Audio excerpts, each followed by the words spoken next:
ఎవరో చిన్న video clip పెట్టారు. ఇంత పెద్ద చేప, అది 32,000 అంట. కళ్ళు తిరిగినాయి.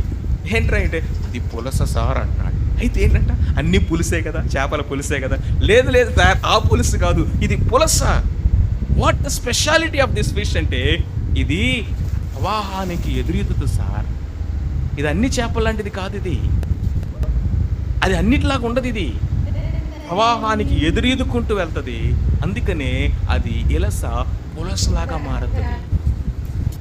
దుర్నీతి, చీకటి, అంధకారము, పాపములో ఉన్నటువంటి ఈ ఇలస లోకానికి ఎదురీదుకుంటూ వెలుగులో, నీతిలో, పరిశుద్ధతలో, క్రీస్తు యొక్క వాక్యపు వెలుగులో నడుచుకుంటూ వెళ్తే అది పులసగా మారుతుంది.